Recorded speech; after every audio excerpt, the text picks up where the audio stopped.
छत्तीसगढ़ में 20 अक्टूबर तक बारिश के आसार हैं, जो 5 साल का रिकॉर्ड बना सकता है। इस बार प्रदेश से मानसून की विदाई एक सप्ताह देर से होगी। आमतौर पर 12 अक्टूबर को होती है। 15 अक्टूबर से नॉर्थ ईस्ट मानसून सक्रिय होगा। धान की फसलों के लिए यह बारिश राहत मानी जा रही है, लेकिन कटाई में देरी होगी। पुलिस विभाग में 500 से अधिक पदों के लिए निकली वैकेंसी। मध्य प्रदेश पुलिस में नौकरी का सपना देख रहे युवाओं के लिए अच्छी खबर है। पुलिस में सूबेदार, स्टेनोग्राफर और सहायक उप निरीक्षक के पदों पर भर्ती निकली है। इनमें एसआई के 400 और सूबेदार के 100 पदों पर भर्ती होना है। इसके लिए 3 से 17 अक्टूबर तक ऑनलाइन फॉर्म भरे जाएंगे।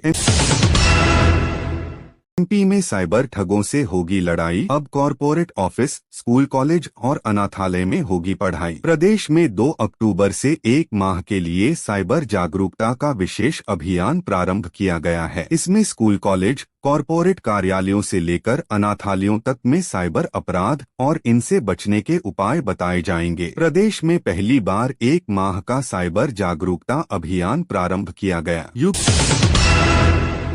पीपीएससी-टीसीज 2025 की प्रारंभिक परीक्षा 12 अक्टूबर को होगी। 6.26 लाख अभ्यर्थियों के लिए 75 जिलों में 1435 परीक्षा केंद्र बनाए गए हैं। पुरुषों को गैर मंडल और महिलाओं को गैर जनपद केंद्र आवंटित किए गए हैं। परीक्षा सुरक्षा के लिए एआई सीसीटीवी, बायोमेट्रिक स्कैनिंग और डिजिटल डबल लॉक सिस्टम लागू होंगे।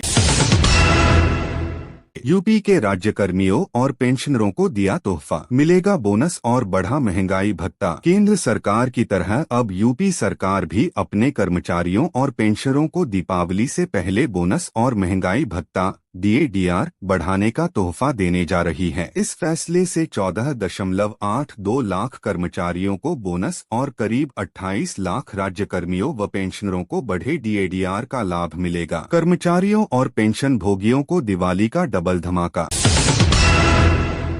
द हाइक और एमएसपी में बढ़ोतरी। केंद्र सरकार ने दिवाली से पहले केंद्रीय कर्मचारियों और पेंशन भोगियों के लिए महंगाई भत्ता द हाइक बढ़ाने का फैसला लिया है। साथ ही किसानों को गेहूं समेत रबी फसलों का बढ़ा हुआ एमएसपी मिलेगा। शिक्षा क्षेत्र में भी 57 नए केंद्रीय विद्यालय खोलने की मंजूरी दी गई है। केंद्र सरकार ने टैक्स दरों में बदलाव किया। सरकार के इस कदम से रोजाना इस्तेमाल होने वाली कई खाने पीने की चीजें से लेकर जरूरी दवाइयों, वस्तुओं पर जीएसटी 18% से घटाकर 0% हो गया है। अब सिर्फ 2 जीएसटी स्लैब 5% और 18% ही रखा गया है। 12% और 28% टैक्स स्लैब को खत्म कर दिया गया है। शुभमन गिल ने बनाया अनचाहा रिकॉर्ड। टॉस हारने में कपिल देव को छोड़ा पीछे। अहमदाबाद टेस्ट में शुभमन गिल लगातार 6ठी बार टॉस हार गए और टॉम लैथम के रिकॉर्ड की बराबरी कर ली। उन्होंने कपिल देव का 5 टॉस हारने का अनचाहा रिकॉर्ड भी पीछे छोड़ा। वेस्टइंडीज कप्तान रोस्टन चेज ने बल्लेबाजी चुनी। गिल भारतीय गेंदबाजी आक्रमण पर भरोसेमंद दिखे।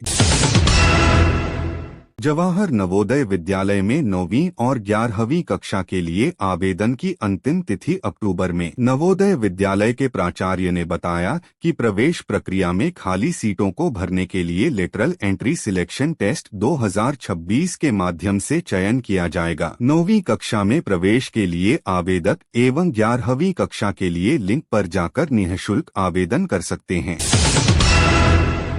एलन मस्क ने बनाया रिकॉर्ड। $500 अरब की संपत्ति तक पहुंचने वाले पहले व्यक्ति। टेस्ला सीईओ एलन मस्क दुनिया के पहले व्यक्ति बने जिनकी कुल संपत्ति $500 अरब के पार पहुंच गई। यह उछाल टेस्ला शेयरों की रिकवरी और उनकी अन्य कंपनियों जैसे XAI और स्पेसएक्स की तेजी से बढ़ती वैल्यूएशन के कारण आया है। अब वे दुनिया के सबसे अमीर शख्स हैं।